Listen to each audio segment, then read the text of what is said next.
It's about time we should prove that he loves President Duterte so much. I challenge him to file this ethics committee case and against Hontiveros. Bukas sa kahit sinong mamamayan na mag-file ng ethics complaint. Pero parang si Harry Roque ang maraming sinasabi. Umuwi muna siya. Humarap muna siya dito sa Senado. Haharapin ko siya kahit saan. Pero ngayon, bitawan na niya yung buhay pugante niya. Pinasasampahan ng Duterte camp ng ethics complaint si Senador Risa Hontiveros. Bayad daw kasi ang testigo ng senadora laban kay Apollo Quiboloy, kay FPRRD at kay VP Sara.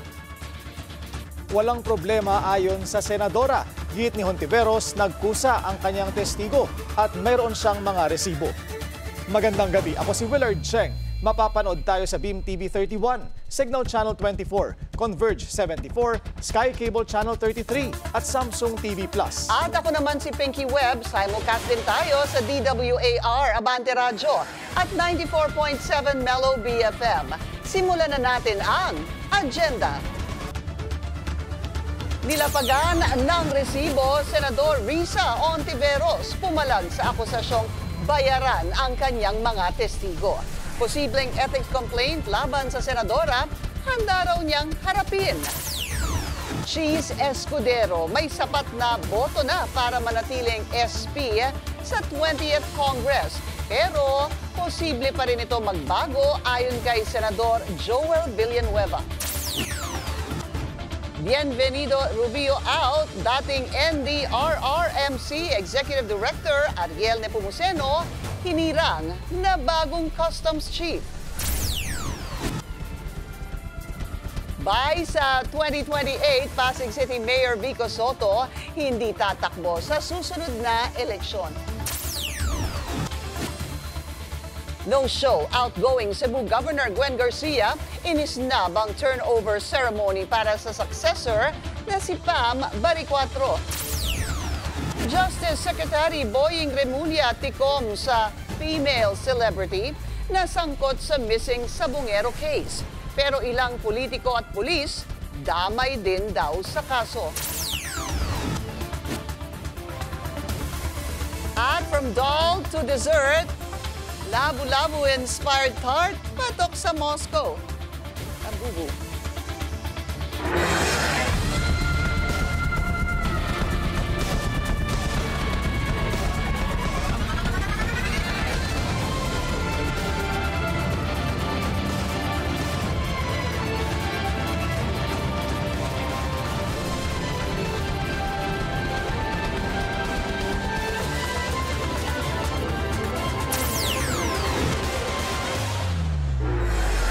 Walang atrasan na mumurong masampahan ng ethics complaint si Senator Risa Hontiveros dahil bayaran daw ang kanyang mga testigo.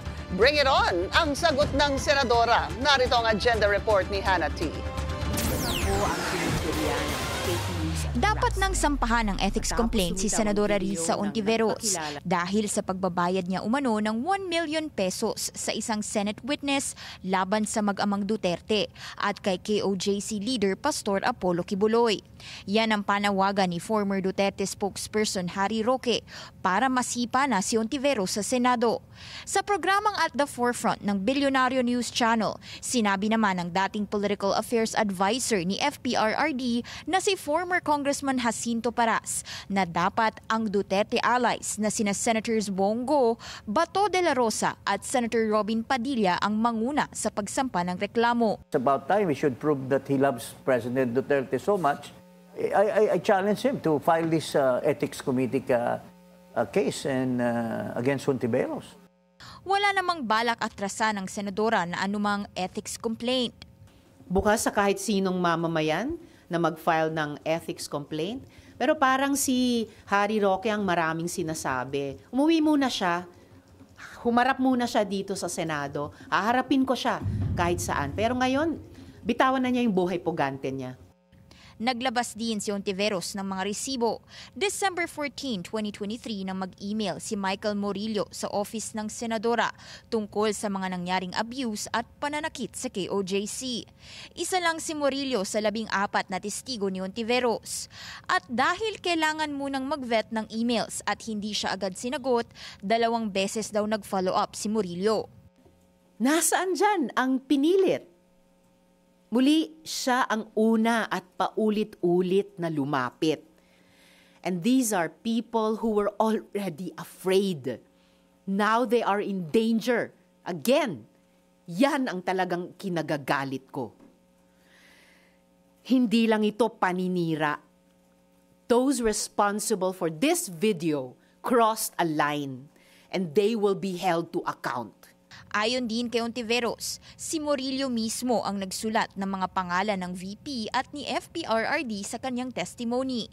At si Morillo pangaraw ang nanghingi ng pera sa senadora para makabili ng bagong laptop para makapaghanap ng trabaho. Malinaw ang sagot namin sa kanya. Our office has a strict policy of not providing financial assistance to potential witness and witnesses. Umamin din daw si Morillo na nililigawan na raw siya ng KOJC para bumaliktad. At bago pa man lumitaw ang viral video ni Morillo, just last week, bigla raw siyang humingi ng rescue dahil kinulong daw siya sa Glory Mountain, isa sa properties ni Kibuloy sa Davao City. Tanging si Senador Bato de la Rosa ang mambabatas na nag-share ng video ni Morillo. Kaya naman may pasaring si Ontiveros kay de la Rosa. Dapat hindi kami nag-share ng fake news. O tulad ng mga AI-generated video, dapat hindi kami nagpapadala o lalong hindi kami mismo ang nag-share ng anumang fake news. Let's call this what it is. Witness tampering, fake news, psychological warfare. Balak na ng senadora maghain ng reklamo sa NBI tungkol sa nangyaring pagkalat ng naturang video. Pattern na raw ito na tuwing may Senate hearing, hinaharas sa mga witness ng Senado.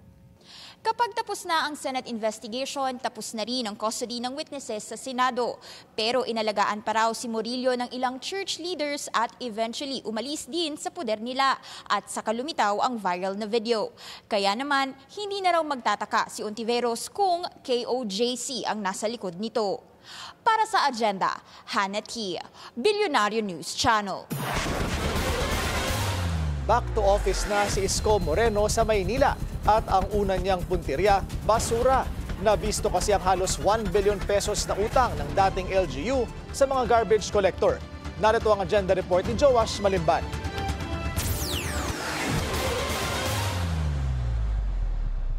We will not stop until it's clean. Opisyal nang umupo bilang comeback mayor ng Maynila si Isko Moreno Dumagoso. Ang first item sa kanyang agenda, paglilinis ng lungsod. Pero it's terrible. It's everywhere. In the Eskinita, sa kanto, sa avenida, sa boulevard, sa highway. It's everywhere. Ito masakit. In fact, kausap ko rin si engineer kanina, yung nagbaha last week, o yung basura natin nasa imbornal lahat. Ayon kay Mayor Isko, magdedeklara siya ng isang state of health emergency bukas na bukas din dahil sa umano'y malalang problema sa mga nagkalat na basura. Ang kanyang itinuturong salarin ang kapabayaan umano ng nakaraang administrasyon. Matatandaang noong Enero, pumutok ang balita na mayroong daan-daang milyong pisong utang ang pamahalaan ng Maynila sa Leonel Waste Management, ang kumpanyang responsable sa pagkuha ng mga basura sa lungsod mula pa noong 1993. Natapos ang kontrata nito noong December 2024 nang hindi umano nababayaran ang utang ng Maynila. Ngayong araw, ibinunyag ni Mayor Isko na ang 2 waste management companies na ipinalit ni Lacuna sa Leonel sumulat na rin sa kanya. Humihingi ng tulong dahil hindi rin daw sila binayaran ng nakaraang administrasyon. Ayon kay Mayor Isko, aabot na sa halos 1 bilyong piso yung kinakailangang bayaran ng Manila LGU patungkol sa garbage disposal and collection. Marami raw kasing mga lugar tulad dito sa may Carlos Palanca, yung tambak-tambak na yung mga nakakalat na basura dahil sa anyay mismanagement ng nakaraang administrasyon. Ngayong araw, nagsimula ng mangolektang muli ng mga basura ang Leonel Waste Management. Ang mga operasyon magpapatuloy mula alas 2 ng hapon hanggang gabi. Kahit si Mayor Isko sasama raw sa inspection mamayang 9 p.m. We will confront it today by 2 p.m. onwards hanggang madaling araw, hanggang gabi. Hindi titigil ang syudad ng Maynila hakutin ang basura. Pangako ni Mayor Isko, hahabulin nila ang lahat ng dapat na mapanagot sa anilay mismanagement ng waste disposal ng lungsod. Magsasampa raw sila ng criminal at administrative cases. Oras na mapatunayang may naganap na korupsyon sa nakaraang administrasyon. Para sa agenda, Joash Malimban, Billionaire News Channel. No Vico Soto in 2028. Sa kabila ng panawagan ng publiko, inanunsyo na ng Pasig City Mayor na hindi siya tatakbo sa anumang posisyon sa susunod na eleksyon. Ginawa ni Soto ang announcement kasabay ng kanyang oath-taking ceremony para sa ikatlo at huling termino bilang alkalde. Disappointed ang maraming netizens na kinikilala si Soto bilang genuine sa serbisyo publiko. Pangako naman ni Vico na mananatili siyang transparent at accountable sa natitirang 3 taon niyang panunungkulan sa Pasig. Palang sinasabi ko na sa inyo. Kaya malaya akong gawin kung anong tingin ko ang tama. Hindi niyo masasabihan na may bahid ng politika. At yung hindi ko masabi nung campaign period, na ngayon pwede ko na pong sabihin, sa lahat ng aming katunggali, we extend a hand of peace, we extend a hand of unity. Dinedma ni outgoing Cebu Governor Gwen Garcia ang turnover ceremony para sa kanyang successor na si Pam Baricuatro. No show, no problem para kay Governor Pam. Ang detalye sa agenda report ni Mary Ann Uy. No show sa Kapitolyo ang outgoing governor ng Cebu na si Gwen Garcia para sa ceremonial turnover of responsibility sa bagong governor na si Pam Baricuatro.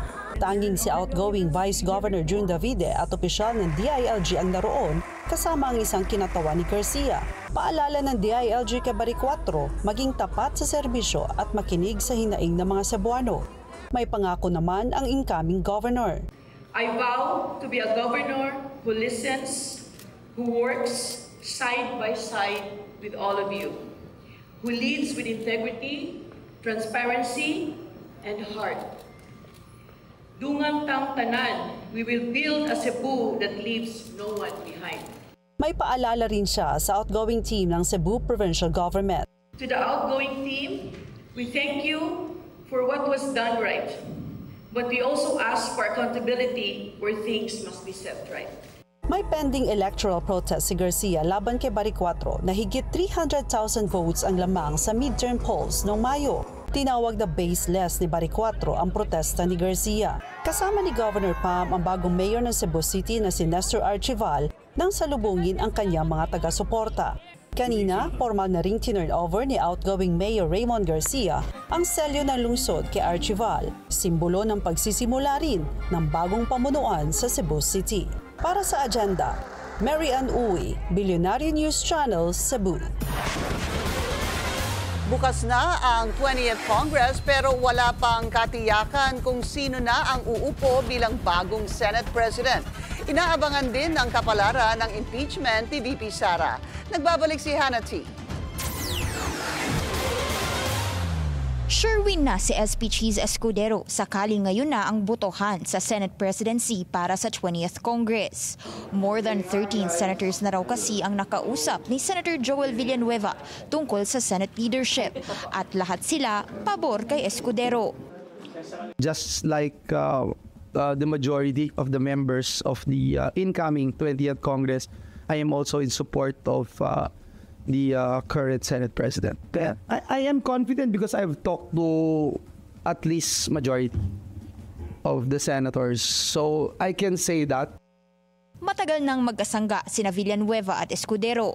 Noong 13th Congress, Deputy Minority Leader si Villanueva sa Kamara, habang Minority Leader naman si SP Cheese. Sinasabi ko nga advantage and disadvantage minsan yung pagiging OC niya kasi For the past few months na nandito sa Senado, pag humingi siya ng tulong, for instance, sa akin, ito, tutukan itong isang panukalang batas na ito, maipasa, etc., we would be spending and burning midnight oils, literally, here in the Senate. Pero aminado si Villanueva na posible pa ring magbago ang ihip ng hangin sakaling formal nang magbukas ng sesyon ng 20th Congress. Sa kabilang dako, ang Tulfo brothers, bahagi na raw ng majority. Yan ang pag-amin ng bagong senador na si Erwin Tulfo. Pabiro pa niyang tinuro ang picture ng kapatid sa wall ng isang Senate room. Sabi ni Senator Rafi, majority tayo. Sabi ko, okay. Kasi usually majority, may mga inuutos ang sa taas na tulungan ng administrasyon para wala ng kontra. Sa majority tayo. Una nang sinabi ni Tulfo na niniligawan siya ng posibleng magkatunggali sa Senate leadership na sina SP Cheese at Senator Tito Soto. Pero nilinaw ni Soto na bukas siya sa pagiging minority leader sakaling di siya manalo bilang SP. Sa ilalim ng Senate rules, ang mga senador na hindi boboto sa mahihirang na Senate President mapupunta sa minority. Sa gitna ng mga negotiation tungkol sa Senate leadership, usap-usapan din ang posibleng motion ng mga senator judge para i-dismiss na ang impeachment complaint laban kay VP Sara bago pa man ang presentation of evidence. Kailangan lang ng boto ng 2/3 o 16 out of 24 senators para makonvict si VP Sara. Pero tanong ni Senator Erwin Tulfo, paano malalaman kung may basehan ng kaso kung sa simulat sa pool, i-dismiss agad ito? It should go to trial. You cannot just be throwing it away, di ba? Parang there's something, no, there's a violation of the Constitution if we will not go on trial. Ganito rin ang panawagan ni Senator Risa Ontiveros. Para makaboto kami eventually na convict ba, acquit ba, kailangan naming madinig ang mga ebidensya sa bawat article of impeachment. Kailangan naming matignan at mapakinggan ang bawat witness sa bawat article. Due process requires it.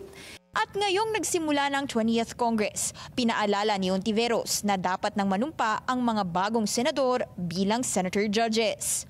Para sa agenda, Hannah T., Bilyonaryo News Channel. Nangunguna si VP Sara sa isang survey sa 2028 presidential elections at naniniwala ang bise na ito ang dahilan kung bakit siya gustong alisin sa pwesto ng administrasyon. Kaugnay niyan, makakausap po natin ngayon political analyst Ronald Llamas. Ronald, magandang gabi sa iyo.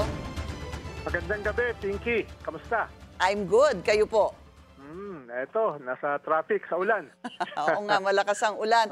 VP Sara is leading the 2028 race ayon sa isang non-commissioned survey ng Tangere. How credible are surveys released early on this time? Well, una ay yung Tangere ay isa lamang sa maraming survey firms. At minsan naman makakaiba yung mga resulta ng mga survey firms. Halimbawa, yung nakita ko na similar survey ng Okta ay magkadikit si Vice President Sara at saka si Rafi Tulfo. Pero that was several months ago. Ikalawa ay medyo tinamaan yung mga survey dito nakaraang election. Kung maalala mo, Pinky, no? Mukhang marami sa kanila, if not karamihan, ay medyo nagkaroon ng crisis of credibility.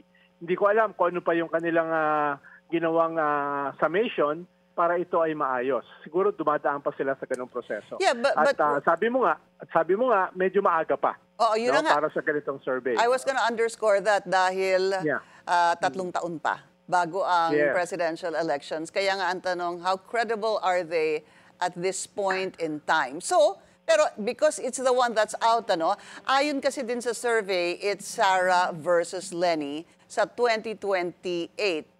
How likely is this scenario para sa'yo? Well, una, isa sigurong manifestation yung survey na yan. Sa lahat ng nakalagay dyan, si Vice President Sara pa lang ang medyo openly nagsabi na tatakbo siya sa 2028. No? Mahalaga yun eh. Dahil pag hindi mo sinabi na ikaw ay kandidato, hindi ka ganun kataas. Sabi nga nung isang head ng isang survey na kaibigan ko, kailangan sabihin mo na interesado ka para madagdagan yung iyong numero, no? Diyan sa lahat ng na-survey na yan, mukhang si Vice President lamang ang medyo openly umamin na interesado siya sa 2028. Si dating Vice President Leni Robredo ay kakapanalo pa lang as mayor sa Naga. Kaya duda ako kung at this point ay ina-entertain niya na tumakbo uli as president. Si Raffy Tulfo naman, lagi niyang sinasabi na hindi siya interesado. Si Bongo, I'm not sure, no? May nagsasabi na interesado siya, lalo na nag-top siya dito sa nakaraang senatorial elections, no? Mukhang si Speaker ay medyo tahimik for a long time tungkol dito.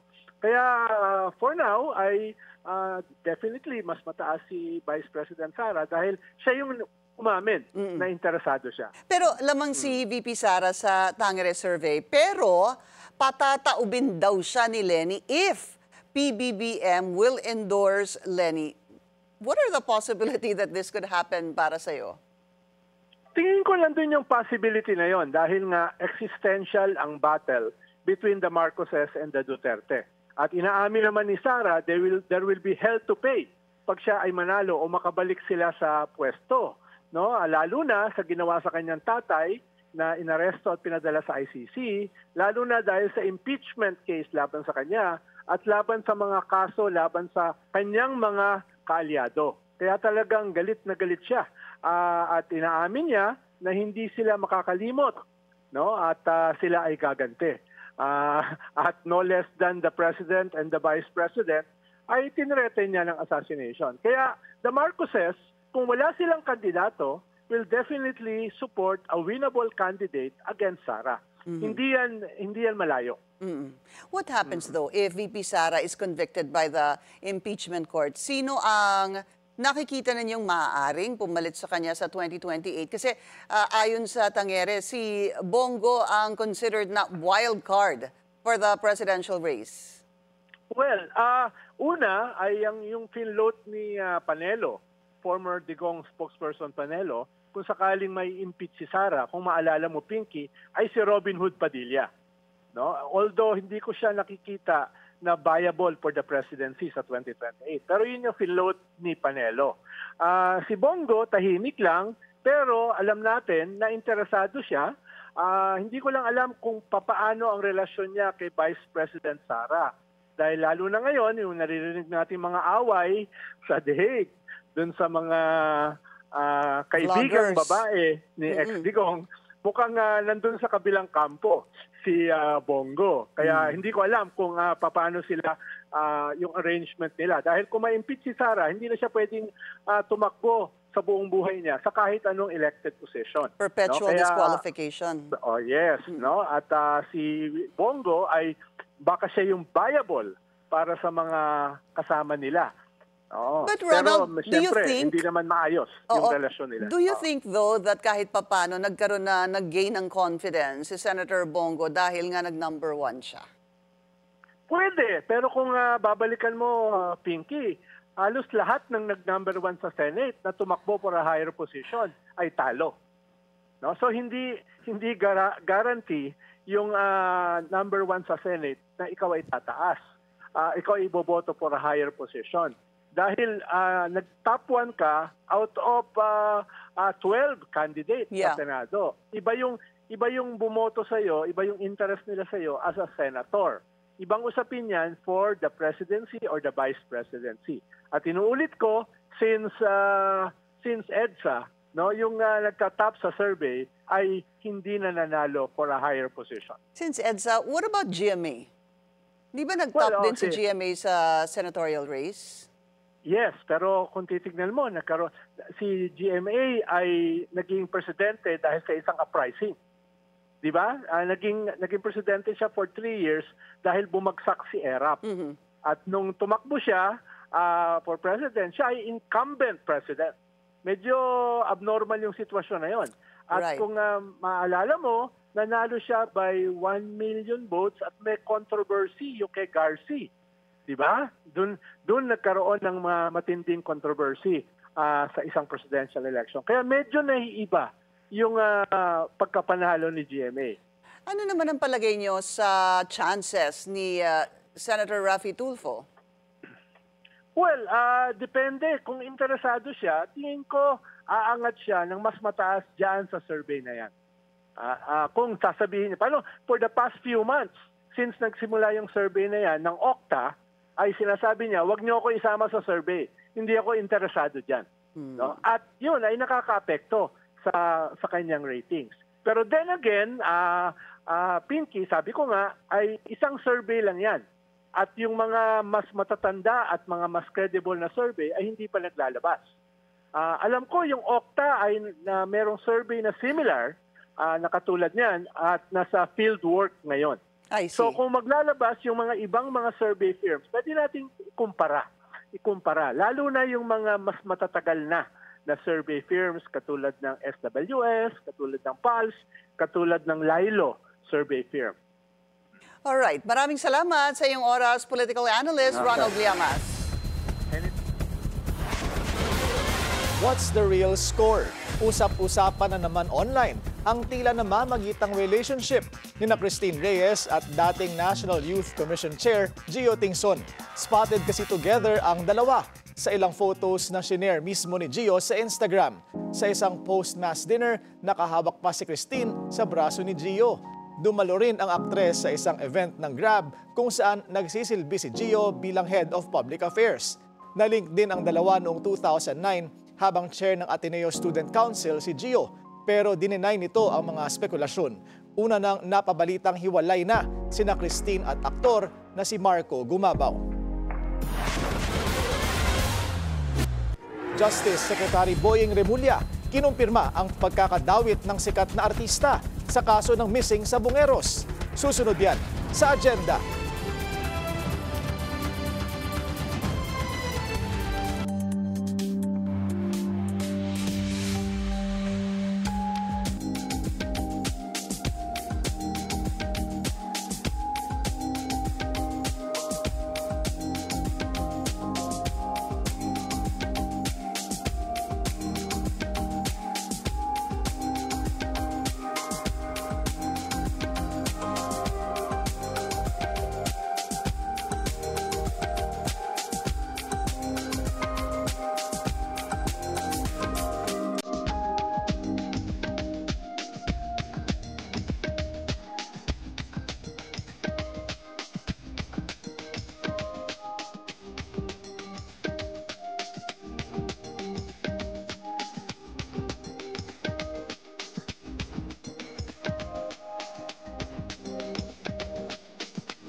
Traffic check muna tayo ngayong rainy Monday sa EDSA Camp Aguinaldo Gate. Moderate to heavy ang daloy ng mga sasakyan sa northbound lane. Tila maimpluwensya talaga ang grupong nasa likod ng kaso ng missing sa Bungeros. Bukod kasi sa isang sikat na artista, sangkot din umano ang ilang pulis at politiko. Ang kumpirmasyon galing mismo kay Justice Secretary Boying Remulla. Yan ang agenda report ni Joash Malimban. Kinumpirma na ni Justice Secretary Boying Remulla na mayroon ngang female celebrity na sangkot sa kaso ng missing sa Bungeros. Hindi pa aniya maaaring ibunyag kung sino ang celebrity na ito, pero marami pa raw na ibang personalidad na maituturing na alpha members ng grupo. Kabilang na riyan ang ilang pulis at mga politiko. More than that, marami pa. There are others. Iba pang artista? Basta, there are others. Nitong nakaraang linggo, lumutang ang pangalan ng artistang si Gretchen Barreto matapos ang naging revelasyon ng whistleblower na si alias Totoy. Sagot ni SOJ Remulla nang subukan itong kumpirmahin ng media. I cannot comment on that yet kasi we have to, sabi ko nga, we have to validate a lot of data. Sumulat na ang DOJ sa Japanese government para mag-request ng technical assistance patungkol sa gagawing search and retrieval operations sa Taal Lake, kung saan inilibing umano ang mga sabongero. Nakipagpulong na rin ng ahensya sa PNP para mapagtibay ang case build-up sa mga suspect. Alam mo naman DOJ, the deadline is always yesterday. There's never a timeline that's enough for anybody. Laging kulang ang oras. Ani SOJ Remulla, wala pang official affidavit na isinusumite si alias Totoy pero nagbigay na raw ito ng isang statement at underway na ang investigasyon sa missing Sabongeros case. Para sa agenda, Joash Malimban, Billionaire News Channel. Japanese national naman ang biktima. Tinutugis na ng mga pulis ang dalawang lalaking ng hold-up sa isang empleyado ng Japanese Embassy sa Pasay City. Ang detalye sa agenda report ni Andrea Salve. Hinahabol na ng PNP ang dalawang lalaking ito. Kuha ito sa eksena pasado alas 8 ng gabi noong Biyernes sa Hilpuyat Avenue, Pasay City nang pagnakawan nila ang isang 24 anyos na Hapon na empleyado ng Japanese Embassy. Bali, ang nakita po natin sa CCTV, dalawa po sila na naka-full face tapos naka-helmet. Wala, hindi mo talaga makikilala kasi nga yung mata lang yung nakalabas po . Hanggang ngayon, ongoing pa yung backtracking namin. Tapos, siyempre para ma-identify natin yung mga suspect po natin. Halo-halo raw na cellphone, identification at bank cards ang nakuha sa biktima. Dahil sa insidente, naalerto ang embahada. Ayon sa report ng politiko, naglabas ang Japanese Embassy ng security advisory para sa kanilang citizens na nasa bansa. Inirekomenda nito ang pag-iwas sa paglalakad ng mag-isa sa gabi at pagtatago ng mahalagang gamit. Nagpaalala rin itong unahin ang sariling kaligtasan kapag nasa alanganing sitwasyon. Mula nang maupo, naging mahigpit na si PNP Chief Nicolas Torre III sa pagpapatupad ng 5-minute police response policy sa pagsawata sa mga krimen sa bansa. Ayon sa Pasay City PNP, may nakatalagang mga tauhan sa pinangyarihan ng insidente. Pero ang problema naman noon, meron silang police assistance. So medyo umalis sila. Kaya yung area na yon, yung police natin doon nawala po sila doon. Ginagawa rin daw nila ang lahat ng makakaya para mahuli ang mga suspect. Madalas din daw ang kanilang pakikipag-usap sa embahada para maasistihan ito sa kanilang pangangailangang pansiguridad. Para sa agenda, Andrea Salve, Billionaire News Channel. See for yourself. Yan ang sagot ni PNP Chief General Nicolas Torre III sa patutsada ni VP Sara. Tinawag kasi ng bise na outdated na ang pinaigting na police visibility ni Torre at sinabing dapat tutukan na lang ang modernization ng PNP. Ayon kay Torre, welcome si VP Sara na bumisita sa PNP headquarters sa Camp Crame para makita niya mismo ang ginagamit nilang makabagong teknolohiya sa police operations. I believe she still remembers the time when I invited her to be our guest of honor and speaker in one of our flag raising ceremonies. At siya ay pumunta at ipinakita natin sa kanya ang integration ng ating mga various monitoring instruments sa buong Quezon City. Meron tayo dyan drone, nandyan ang mga interconnected yung mga CCTV, andyan ang ating mga body cameras at marami pang iba. Bago maging PNP Chief, si Torre na dating CIDG Director ang nanguna sa pag-aresto sa ama ng VP na si FPRRD. Sa pagbubukas ng 20th Congress ngayong araw, kanya-kanyang panukala ang inihain ng mga kongresista. Alamin natin ang kanilang priority bills sa agenda report ni Joan Manalo. Prioridad pa rin ilang kongresista ang taas sahod at kapakanan ng mga manggagawa ngayong 20th Congress. Sa unang araw ng filing of bills ng mga uupong mambabatas sa Kamara, kasabay ng kanilang assumption of office, inihain ni Kamanggagawa Party List Representative Eli San Fernando ang National Minimum Wage Act. Naglalayo nitong amyendahan ang Labor Code, i-phase out ang regional minimum wage rates at i-abolish ang regional wage boards. That has been our primary campaign promise to our constituents. So panahon na para ipantay ang minimum wage, Luzon, Visayas at Mindanao. So we can only do that by repealing RA 6727. Dagdag pa niya, kasama rin sa ipinapanukala nila ang pag-amyenda ng Article 106 at 107 ng Labor Code para mahigpit nang maipagbawal ang kontraktualisasyon. Bawal naman na talaga yan, pero naglipa na pa rin hanggang ngayon dahil sa existence of manpower agencies. Isinusulong din ni ACT Teachers Party List Representative Antonio Tino at Kabataan Party List Representative Rene Co ang tinatawag nilang sahod itaas presyo ibaba bill. Sabay nilang inihain ang panukalang batas na itaas ang minimum wage ng private sector workers to the 1,200 living wage per day. Ito yung kailangan ng isang pamilya para mabuhay ng disente. Kahit naman sa mga surveys, pinapakita na ang talagang pangunahing kahilingan ng ordinaryong mga Pilipino ay mas mataas na sahod at mas mababang presyo. So kailangan i-prioritize yan ng Kongreso. Bukod pa rito, itinutulak din ng mga miyembro ng Makabayan Bloc ang pagpapababa ng presyo ng kuryente, tubig, toll, pagkain at langis. Yung nagtatanggal ng mga buwis sa mga basic necessities, yung mga kinakailangan pa ng mga mahihirap na mga Pilipino para sa araw-araw na paggampan ng kanilang buhay. No? Lalo na at mga amendments ito ng train law. Bagamat hindi ito kasama sa naunang inihain na priority bills ni House Speaker Martin Romualdez, suportado pa rin naman daw niya ang panukalang itaas ang sahod ng mga manggagawa, ani House spokesperson Princess Abante. At para masiguro raw na maipapatupad na ito ngayong 20th Congress, definitely Speaker Martin Romualdez welcomes yung open bycam na maging transparent sa lahat yung proseso ng pagbalangkas ng ating pagsasaayos at pag-aaproba ng budget ng ating bansa. Kahit naman na noong mga previous congresses, naging layunin na rin ng House of Representatives, especially under the leadership of Speaker Martin Romualdez. Matatandaang hindi na-ratify ng 19th Congress ang wage hike bill bago ito mag-adjourn sinidie noong June 11. Ang dahilan, hindi nagkasundo ang Kamara at Senado sa kung magkano ang itataas sa minimum wage. Pero para kay Attorney Abante, we have a strong starting point sa muling pagsulong ng taas sahod dahil nakita naman daw natin na naipasa ang wage hike bill sa third reading. Kaya umaasa raw siya na patuloy itong susuportahan ng mga kongresista ngayong 20th Congress. Para sa Agenda, Joan Manalo, Billionario News Channel. Samantala, aprobado na ng NCR Wage Board ang 50 peso increase para sa minimum wage earners sa Metro Manila.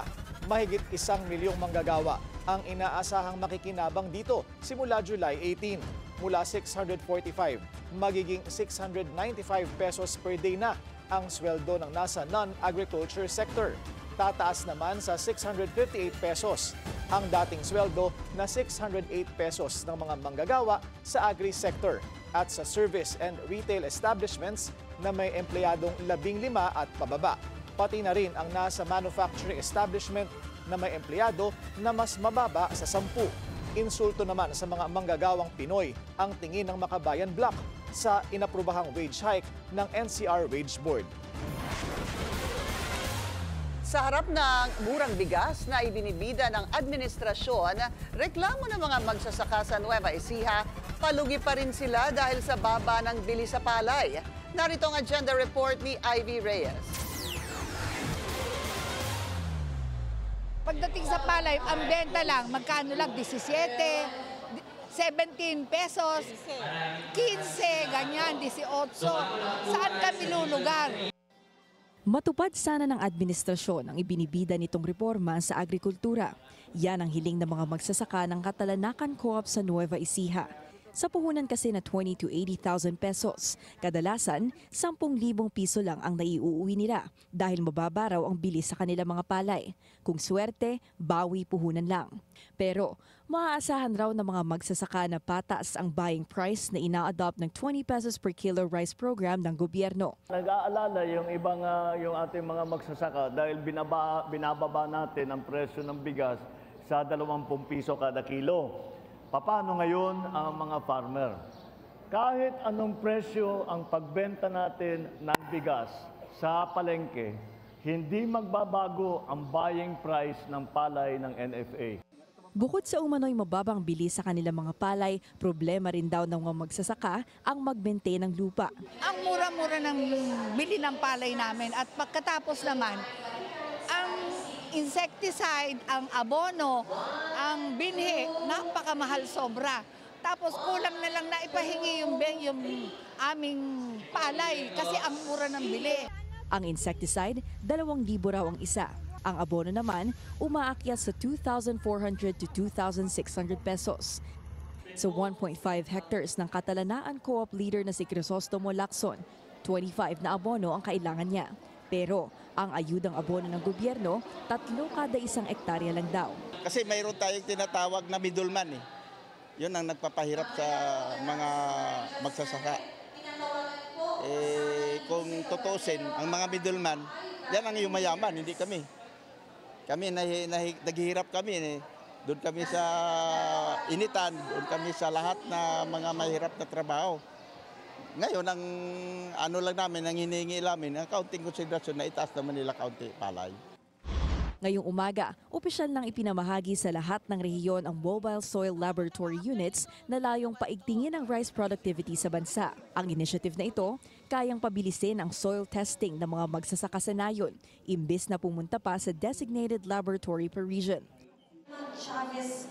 Kasabay nito, pinarangalan din ang mga natatanging magsasaka at mangingisda sa buong bansa para sa kanilang innovation efforts sa larangan ng agri at aquaculture. Bukod sa parangal ang hiling ng mga magsasaka, huwag naman hanggang sana na lang ang pangako ng gobyerno sa agrikultura. Bagamat magandang balita raw ang 20 pesos na bigas para sa mga mahihirap, naway lumingon aniya ang gobyerno sa mga magsasakang kapwa naghihirap din. Para sa Agenda, Ivy Reyes, Billionaire News Channel.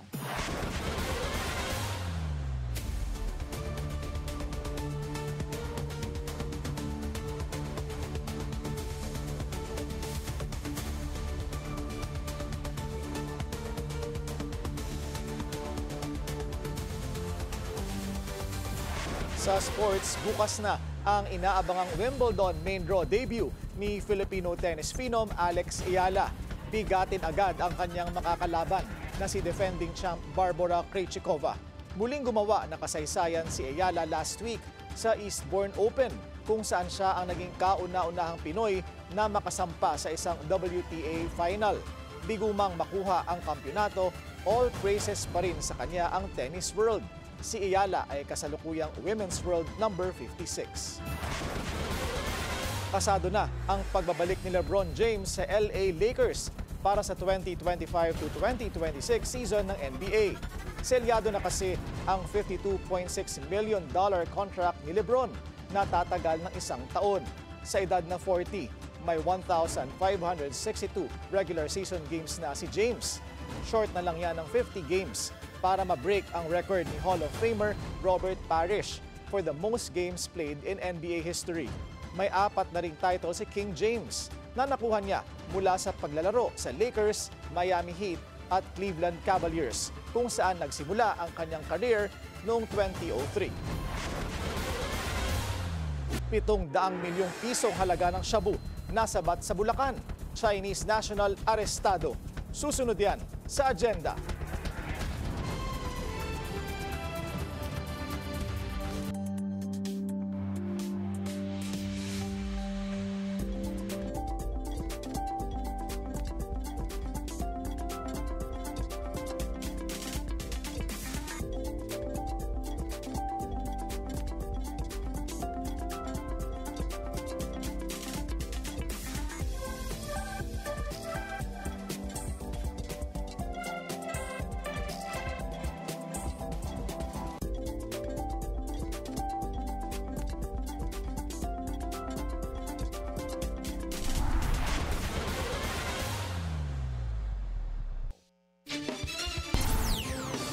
Traffic check ulit tayo. Sa EDSA White Plains naman, moderate to heavy ang daloy ng mga sasakyan sa northbound lane. Heavy naman ang southbound lane. Shabu na nagkakahalaga ng 700 million pesos ang nasabat sa Bulacan. Isang Chinese national din ang arestado. Ang karagdagang detalye sa Agenda Report ni Andrea Salve. Daan-daang milyong halaga ng shabu ang nakumpiska ng PNP Drug Enforcement Group sa isang panibagong operasyon sa Plaridel, Bulacan. 2 lalaki ang naaresto, kabilang ang 55-year-old Chinese national na kinilalang si alias Lian Chen. Kabuhayan daw nito ang magbenta ng seafood at pangangasiwa sa kanyang maliit na restaurant. Huli rin ang kanyang Pinoy na tauhan na si alias Ryan, 40 years old na itinuturing ding high-value individual. Taga-abot niya yan. Inuutusan niya, taga-abot niya ng illegal drugs. Actually, nasa kotse siya yung Pilipino yung nag-abot. So, monitor lang na ating mga tropa, kaya nakuha yung Chinese on board a four-wheel vehicle. Basa umano ang higit 700 milyon na halaga ng kontrabando. Bagay na kanilang ipinagtataka at ngayoy iniimbestigahan. Partikular na ang posibleng koneksyon nito sa bilyong-bilyong halaga ng tinaguriang floating shabu. Sabi ng mga investigador natin who were conducting the inventory, ay basa pa. Yung bag basa din, then yung packaging basa. Yun ang titignan pa rin natin, i-connect natin doon sa mga recoveries doon sa Subic recently. Una nang inilahad ng Philippine Navy na ang 10 billion pesos na halaga ng shabu na na-recover nila sa katubigan ng Zambales noong June 20 ay may Chinese markings. Ayon pa kay Rear Admiral Roy Vincent Trinidad, tagapagsalita ng Navy for the West Philippine Sea, posibleng isa na naman itong effort ng Chinese Communist Party para sirain ang kinabukasan ng mga Pilipino. Noong Miyerkules, mismong si Pangulong Bongbong Marcos ang namuno sa disposal ng 9.4 billion pesos na halaga ng iligal na droga, kung saan malaking bahagi rito ang mga shabu na natagpuan sa iba't ibang katubigan sa Northern Luzon. Para sa Agenda, Andrea Salve, Billionaire News Channel. Isa na namang shooting incident sa Amerika. 2 firefighter ang patay matapos i-ambush umano habang rumeresponde sa forest fire sa Northern Idaho. Ayon sa mga opisyal, nagkaroon ng shooting standoff ang gunman at mga biktima. Kalaunay, natagpo ang wala na ring buhay ang suspect pero hindi pa tiyak kung nabaril ito o pinatay ang sarili. Iniimbestigahan pa ang motibo sa krimen. Based on the preliminary information, we believe that is the only shooter that was on that mountain at that time. So there is no threat to the community at this time. We believe that there's a likelihood that when we are able to enter the scene again tomorrow without the threat of fire, that we'll find other weapons that were placed. So this was a total ambush. These firefighters did not have a chance. Unti-unti nang nakakabangon ang real estate sector ng bansa, ang dahilan sa Agenda Report ni Sujin Kim. Sa gitna ng mga kaguluhan abroad at domestic, mula sa Middle East hanggang sa West Philippine Sea, hindi kinababahala ng mga property leader itong volatility. Ang tingin nila dito, pagkakataon para sa Pilipinas. In terms of environments, this is probably the most volatile environment that we've seen. We see that as an opportunity for the Philippines and obviously for the real estate market. Ayon sa real estate firm Santos Knight Frank, maraming investor ang interesado sa Philippine market dahil sa bumababang interest rates, bagong energy-themed REITs at panukalang 99-year leases para sa mga foreigner. Sa residential, tuloy ang demand para sa high-end condo living sa Makati at BGC, lalo mula sa mga expat, returnees at young professional families dahil na rin daw sa lifestyle choices. Especially as we're seeing an influx in record enrollment in some of the international schools and also some of the multinational and their families returning to the Philippines, and a lot of those going towards high-end condo living. Sa office market, malinaw ang recovery. Umabot na sa 192,000 square meters ang net absorption para sa unang quarter ng taon pa lang, pinakamataas mula 2019. So we've essentially gone threefold in the amount of office space in Metro Manila over the last 10 years. That this is a strong growth year in the office market so far. Para naman sa mga naghahanap ng mas murang workspace, ang rekomendasyon ng property expert. So companies maybe who don't need the most premier location, do not need the newest, fanciest buildings, are maybe looking for just quality BPO space that is kind of no frills. We're going to see them look a little bit more at Ortigas QC, a little bit of the Bay Area, especially around MOA, and then Alabang as well. Samantala, patuloy ang REIT expansion, kasama na ang energy at retail sectors. So we see REITs being an efficient way to launch a business, recapitalize a business, and also to circulate that capital for reinvestment. So we see REITs being active as well, and that will make the market incredibly efficient. Sa industrial property naman, booming ang data center sector na tugon sa sumisirit na demand para sa AI computing. Sa gitna ng volatility, ang Pilipinas anila ay nagiging safe haven para sa mga investor. Para sa Agenda, Sujin Kim, Billionaire News Channel.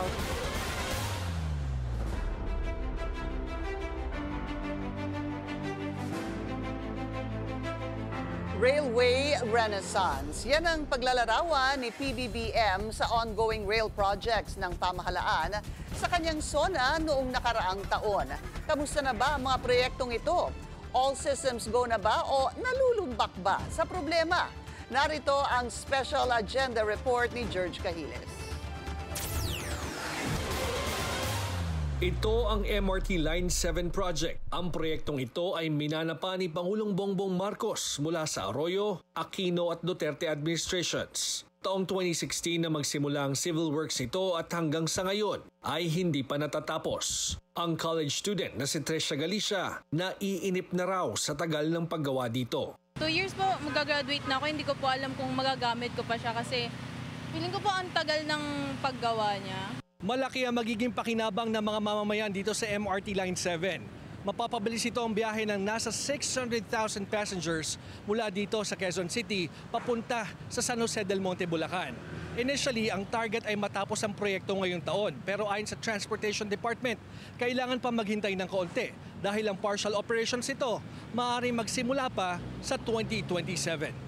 Isa pa sa ipinagmalaki ng Pangulo ang Metro Manila Subway Project, ang pinakaunang underground rail sa bansa. Ang proyektong ito na nagsimula noong 2019, kayang mapabilis ang travel time mula Valenzuela hanggang NAIA Terminal 3 ng hanggang 35 minuto lamang. Ang proyektong ito nagkakahalaga ng halos kalahating trilyong piso at pinopondohan ng utang mula sa Japan International Cooperation Agency o JICA. Ayon sa Transportation Department, sa 17 estasyong itatayo sa linyang ito, maaaring 2 lang ang kayang matapos sa ilalim ng termino ni Pangulong Bongbong Marcos. Ang North-South Commuter Railway na magkokonekta sa Maynila sa Clark, Pampanga at Calamba, Laguna naman, naaantala rin ng construction. Ayon sa DOTR, inaasahang ang Manila-Malolo segment ay operational na sa 2027. Pero ang buong linya, maaaring umabot pa ng 4 na taon bago matapos. Ang extension naman ng LRT Line 1, baka abutin pa raw ng hanggang 2030 bago umabot sa Bacoor, Cavite. Kagaya ng ibang rail projects, right-of-way acquisition din ang problema nito. Ang solusyon, ang pag-amyenda sa Right-of-Way Act para i-streamline ang proseso ng pagbili ng lupang gagamitin sa major infrastructure projects ng pamahalaan. Ipinasa na ang bill bago matapos ang 19th Congress at naghihintay na lamang ng pirma ng Pangulo upang ganap itong maging batas. The amendments are really going to be game changers in our work to get right-of-way as fast as we can. Umuusad naman ang mga railway projects. Mabagal pero gumagalaw. Kung totoo ngang ito na ang panahon ng Railway Renaissance, kailangang magdoble o tripleng kayod ng pamahalaan para sa mas maayos at epesyenteng public transport system sa bansa. Para sa agenda, George Cahiles, Billionaire News Channel. Dating NDRRMC Executive Director Ariel Nepomuceno, hinirang na bagong Customs Chief. Susunod yan sa Agenda.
Pang traffic check ngayong Monday rush hour sa EDSA Mega Mall, gapang ang mga sasakyan sa north and southbound lanes.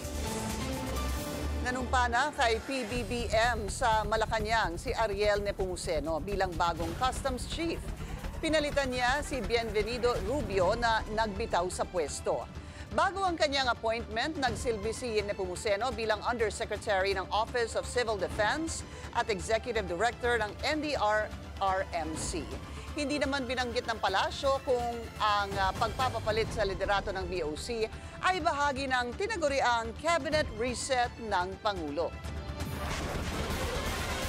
Tuluyan ng ibinasura ng COMELEC ang pagkapanalo ni Joey Uy bilang kongresista ng ika-6 na distrito ng Maynila.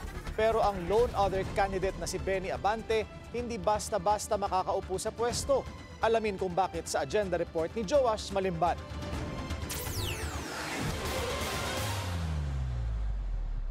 Wala pa ring katiyakan kung sino ang uupong kongresista sa ika-6 na distrito ng Maynila. Yan ay matapos maglabas ang COMELEC Anbank ngayong araw ng desisyon tungkol sa kaso ni Representative-elect Joey Uy. Ayon dito, annulled ang proclamation ni Uy matapos makakita ng sapat na basihan na hindi siya natural-born Filipino. Ang problema, wala ng jurisdiction ng poll body mula kaninang tanghali sa mga kaso ng national candidates dahil nag-assume office na ang mga mambabatas para sa 20th Congress. At ang Anbank decision may 5 araw pa bago maging final and executory. Ani Chairman George Garcia, nasa kamay na ng House of Representatives Electoral Tribunal ang bola.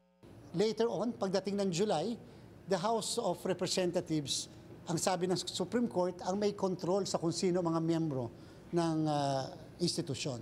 Ang importante lang at least bago matapos ang 30 ng Hunyo, na desisyon na ng COMELEC yung bagay na yan, and therefore, kung paano ito maipapatupad o hindi maipapatupad ay tingnan natin yung susunod na mangyayari dyan. Sa ilalim ng parehong desisyon, ipinag-uutos ng poll body na iproklama na ang sole qualified candidate na si Benny Abante. Ang kaso, hindi pa niya napupunan ang mga requirement para formal na makuha ang posisyon. May 3 requisite kasi ang isang nanalong kandidato para ganap na makaupo sa pwesto. Una, kailangan ay dumaan sa proclamation. Ikalawa, dapat nakapag-oath taking. At ang huli ay assumption of office. Dahil naiproklama na si Uy, posibleng siya pa rin ang umupo sa pwesto. Isang bagay po yun na kinakailangang pagtalunan ng mga abogado kung ano ang effect, ano ang implikasyon ng desisyon ng komisyon. Hindi ko po muna masasagot sapagkat yan po ang magiging sentro ng debate ng dalawang panig sa kasong. Nagpasalamat na si Abante sa COMELEC sa pag-affirm ng kanilang naunang desisyon. Matatanda ang isa si Abante sa naging co-chairman ng Quad Committee sa 19th Congress na siyang nanguna sa pagdinig ng ilang high-profile issues tulad na lang ng madugong drug war ni dating Pangulong Rodrigo Duterte. Ayon kay Chairman Garcia, Kamara na ang magdedesisyon sa kung sino ang mauupong kongresista. Para sa agenda, Joash Malimban, Billionaire News Channel. Hindi raw tinanggap ng Kamara ang mga panukalang batas na sinubukang isumite ni Joey Uy ngayong araw. Ayon pa kay Uy, wala siya sa listahan ng mga miyembro ng Kamara. Dagdag ng kanyang kampo, agad silang nagsumite ng petisyon sa Korte Suprema matapos lumabas ang COMELEC decision laban sa kanyang proklamasyon. Binasag ng isang kontrobersya ang katahimikan sa Barangay Mariana sa Quezon City. Sangkot dito ang Mariana Sports Hub. Dahil sa kabila ng magandang layunin nito, marami rin daw itong nilabag na batas. Narito ang agenda report ni Hannah T. Kilala ang Barangay Mariana sa Quezon City sa pagkakaroon ng residential nature nito. Tahimik, may disiplina at ilang dekadang napanatili ang R1 classification nito o low density residential zone. Pero sa gitna ng katahimikan, isang gusali ang umuga sa pananahimik ng komunidad. Ito ang Mariana Sports Hub, isang 2-story facility na merong badminton court sa taas, locker areas, lagpas 20 parking slots at iba pa. Katapat lang ito ng Barangay Hall. Dito yan sa corner ng New Jersey at 3rd Street sa puso mismo ng R1 area ng Barangay Mariana. Sa dokumentong nakalap ng Billionaire News Channel, sinabi ng Zoning Office ng Quezon City na may nilabag na 3 zoning rules ang pasilidad. Commercial use sa isang zone na dapat para lang sa private membership at hindi for profit. Lumagpas sa height limit na 10 meters dahil umabot sa 13.7 meters at walang setback dahil ang gusali sumasayad sa mga hangganan ng lote. Ang mas lalong kinagulat ng MNA o Mariana Neighborhood Association, ang sulat ng Zoning Office, tinanggap ng Barangay Mariana around 9:47 a.m. February 21 nitong nakaraang taon. Pero pasado 3:00 ng hapon din na yon, lumabas na ang Barangay Resolution number 029 na nagsasabing wala raw pagtutol ang barangay sa proyekto. Wala rin daw naging minutes o abiso sa mga taga Zone 12 kung saan pinatayo ang hub. Sabi ng MNA, walang naging public consultation at wala rin locational clearance mula sa QC Zoning Department. Meron din silang petisyong hinain na pirmado ng lagpas 200 residents ng Mariana para tutulan ang hub. The loophole that they used was a recreational center. It's a recreational center supposedly for residents. Pangalawang pasilidad na raw ito na nireklamo sa barangay. Naipatayo rin sa Mariana ang Jump Recreational Center, isang basketball court na operado umano 24/7. May gym, spa at cafe. Wala rin daw itong tamang permiso. Nakalaunay nabigyan ng cease and desist order mula sa City Hall kaya natigil. During construction pa lang, homeowners were alerted, homeowners acted, and I think we were able to find some violations na stop sila.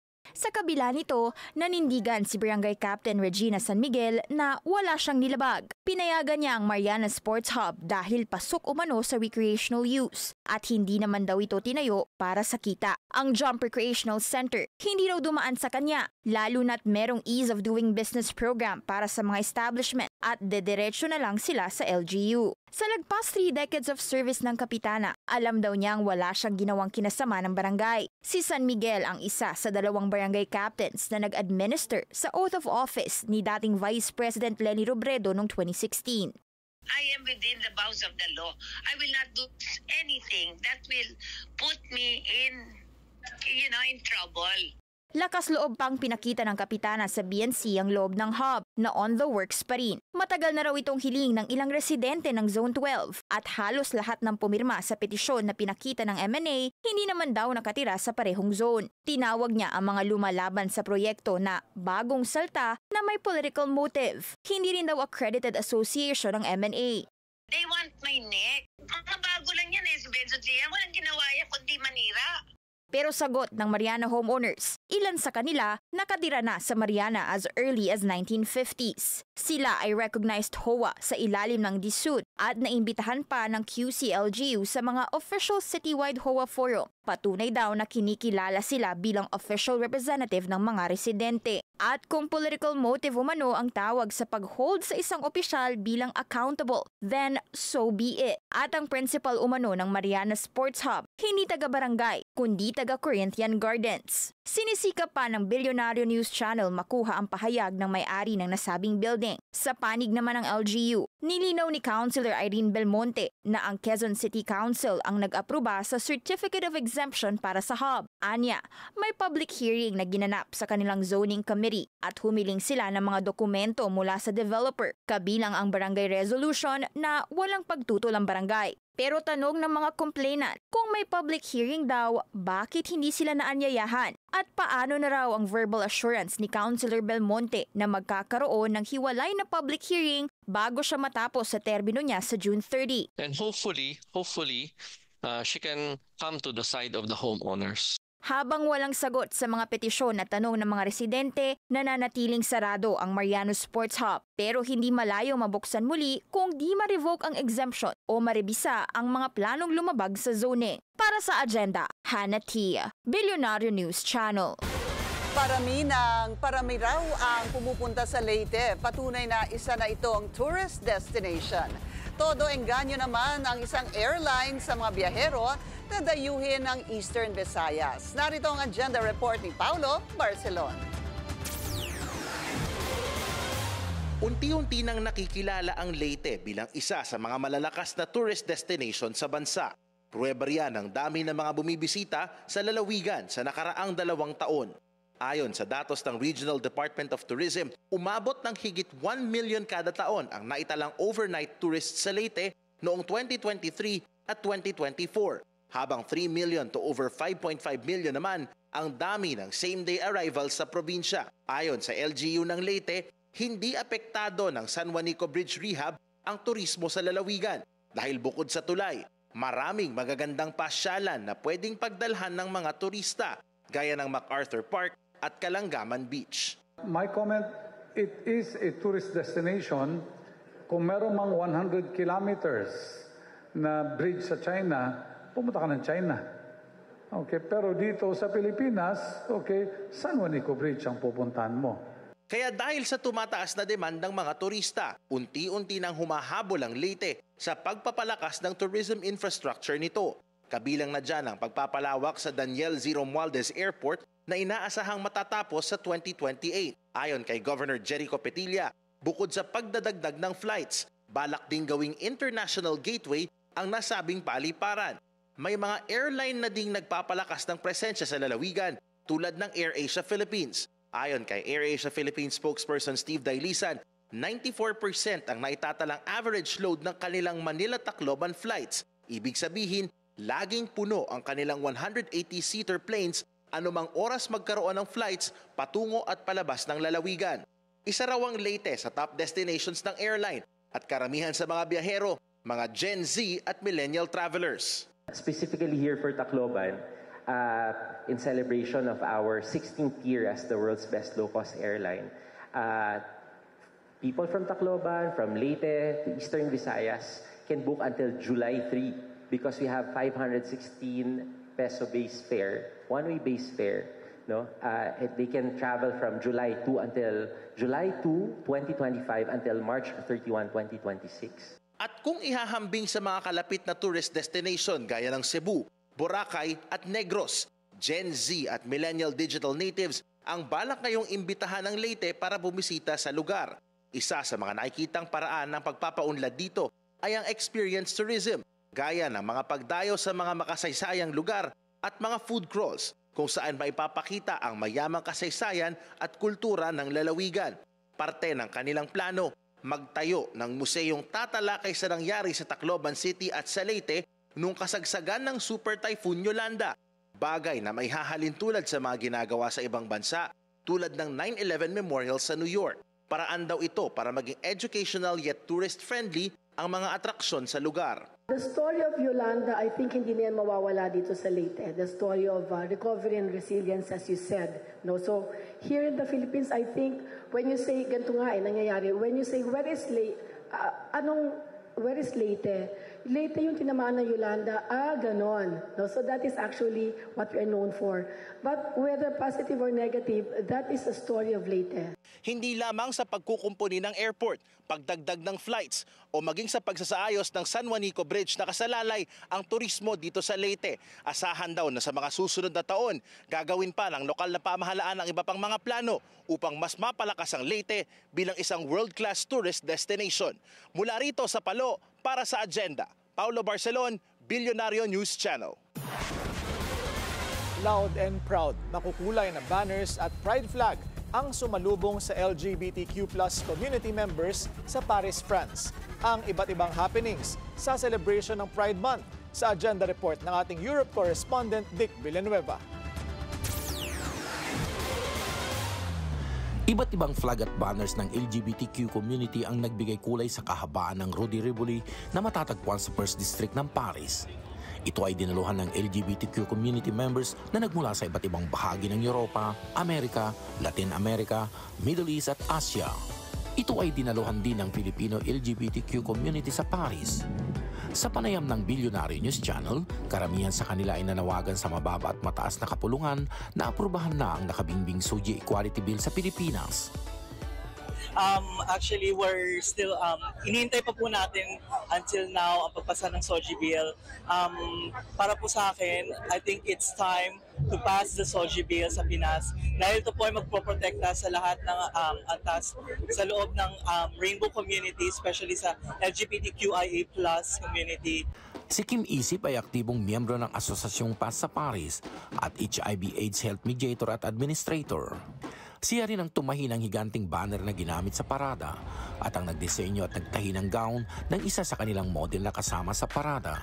Kung ako tatanungin ninyo, dapat noon pa talaga is na-aprobahan na yung SOGIE Bill na yan. Kasi if ang SOGIE Bill is ma-approve, at least merong protection ng mga member ng community LGBT, hindi lang sa community as well as sa batas. Like for example, dito sa France, meron kami lahat na protection. I mean, lahat pantay-pantay. Hindi kamukha sa Pilipinas kasi walang approval ang SOGIE Bill.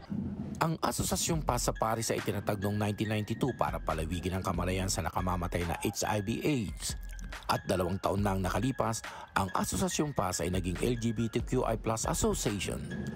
Ayon sa founder ng PAS, mataas ang respeto niya sa Filipino LGBTQ community sa Paris. Philippines community, it's very important for us because they are fighting with us. They are partners. I thank you very much LGBT from Philippines, and I hope that Philippines will have the rights for everybody. Ganap na alas 3 ng hapon na magsimula ang parada mula sa Rode Rivoli at nagtapos sa Plus Nation ganap na alas 9 ng gabi. Ang makulay na parada ay pinagsama-samang mga asosasyon, union, collectives at citizens in solidarity sa isang masayang festival atmosphere at mga naggagandahang floats, sari-saring slogans at mga nakakaindak na musika.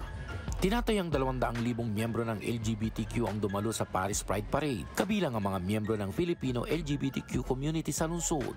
Para sa agenda, Dick Villanueva, Billionaire News Channel, Paris, France.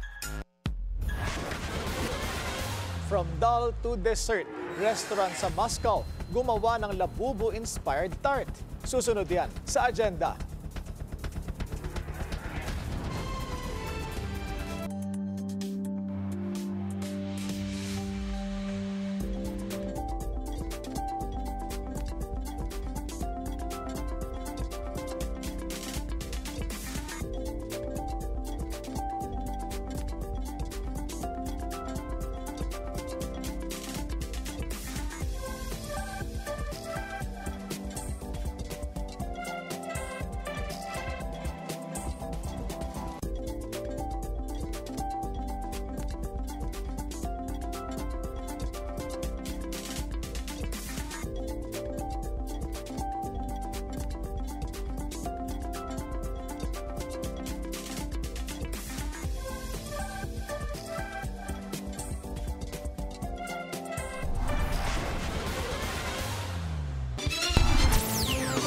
Traffic check ulit tayo. Sa EDSA Guadalupe, mabagal ang daloy ng mga sasakyan sa northbound lane.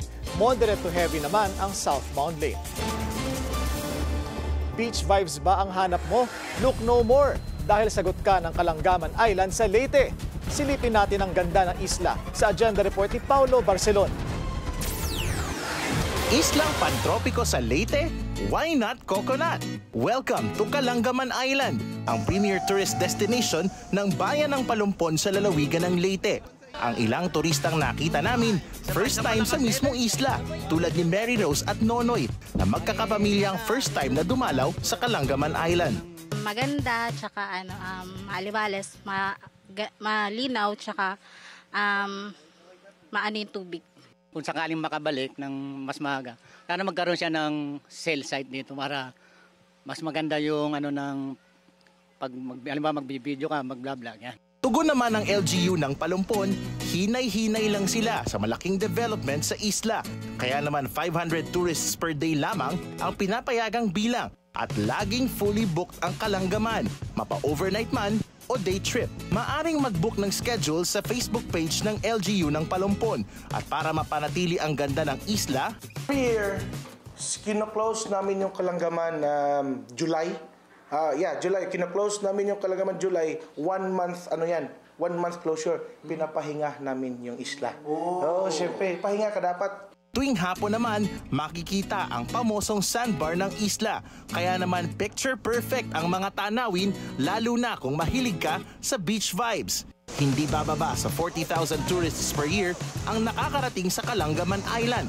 Malaking bagay para sa local economy ng bayan. Paalala naman ng local government sa mga turista, iwasang magdala ng sabon papunta sa Kalangaman at siguruhing malinis ang isla by bringing your own kalat back to the mainland. Kung beaches at ecotourism lang naman ang labanan, kayang-kaya rin ng Leyte yan. Kaya naman ang bayan ng Palumpon ay tumutulong na rin sa LGU ng lalawigan upang mapalakas pa ang bilang ng mga dumarating na turista sa buong lalawigan. Mula rito sa Kalangaman Island sa bayan ng Palumpon, para sa agenda, Paulo Barcelon, Billionaire News Channel. Matapos ang ilang dekada sa merkado, target ng Jeep Philippines ang bagong henerasyon ng Wrangler buyers para mapalakas ang sales nito sa tulong ng customization, community building at outdoor adventures. Narito ang agenda report ng ating mobility correspondent, G. Beroga. Nasa Pilipinas na ang Jeep mula pa noong 2004, originally brought in by the CATS group of companies ni bilyonaryo Felix Ang. Sila rin ang nasa likod ng mga sikat na luxury car brand na Mercedes-Benz, Jaguar at Land Rover. Pero noong 2023, pumasok ang British automotive giant na Inchcape at binili ang 60% stake ng CATS Group, senyales ng bagong yugto para sa Jeep Philippines at mga kasama nitong brand. For Jeep, the challenge is to make the client understand that you don't really need a 15-inch touchscreen, really, right? But what you do need is something with personality, that's ready for adventure. Habang ang ibang mga brand ay nakatutok sa high-tech features, mas pinagtutuunan ng pansin ng Jeep ang old-school lifestyle experience sa alikabok, putik at mountain trails. Kaya mas pinapalawak pa nila ang mga option para sa mga buyer. You buy a Wrangler, start off your tires, accessories, and so on. And this is what we found out over the years, that this is what clients are looking for. And so this is starting to move the Wranglers better than usual.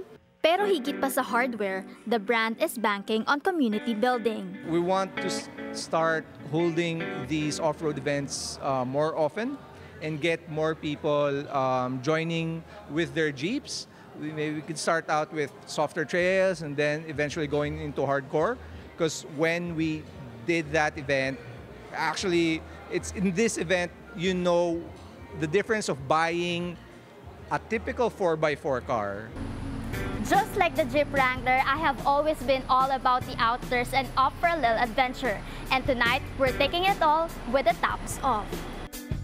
Para ipakita ang kanilang bagong direksyon, nag-host ang Jeep Philippines ng isang gabi ng workshop, garage sessions at test rides kasama ang kanilang mga buyer, partners at media. Layunin nitong mas magkaroon ng hands-on at personal experience sa sasakyan ang mga dumalo. Dito ipinakita ng Jeep kung gaano kabilis matanggal ang Wrangler roof at sa loob lamang ng 1 minute 21 seconds, trail ready na mula sa city mode. Kasama sa Wrangler lineup ang 4-door Sport, 2-door Rubicon at 4-door Rubicon. For a brand that began in 1941, Jeep isn't just selling vehicles, it's selling freedom. Para sa agenda, G. Baroga, Billionarian News Channel. From Labubu doll to Labubu dessert. Yan ang kakaibang gimmick ng isang restaurant sa Moscow. Sa itsura ng sweet treat, aakalain mo talagang isa itong Labubu toy. Pero yan po ay tart, covered with white chocolate at fruit mousse. Nagkakahalaga yan ng 4,500 rubles o halos $60. At kapag binili, may kasamang free replica ng Labubu toy. Patok ang dessert sa visitors. Patunay na buhay pa rin ang Labubu craze. Lalong sumikat ang collectible last year nang ipost ito ni Blackpink Lisa sa IG. Since then, marami na ring ibang artista ang nahumaling dito. Labubu. Ayan, I wonder kung may blind box din yung mga dessert na yun. May ano? Blind box. Yung tipong mapipwersa kang kumpletuhin lahat. Lahat. Para makumpleto mo yung series. Oo, no? Butas yung bulsa mo, mataas pa sugar mo. Ang mahal eh. Ang mahal niya, oo. Grabe. Pero talagang they're doing everything that they can, no?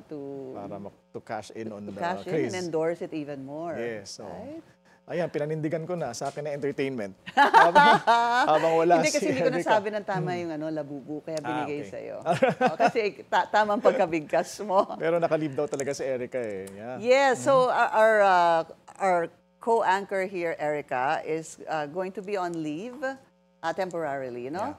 Yung rason ay ibabahagi na lang namin, but it's a good reason, ibabahagi na lang namin next time. Doon sa mga nagtatanong, nasa na si Erica Christensen Lee. Ayun. Christensen Lee. Christensen Lee. So ako nang bahala sa showbiz. Don't worry. We have Willard for you. Pero paano ba yan? I'm beginning to like it na. Erica. Ayan, very good for me and Corina. Konting practice. At yan ang ating agenda ngayong gabi. Ako si Willard Cheng. At ako naman si Pinky Webb. Sa bawat issue, may anggulo. At ang balita, may agenda.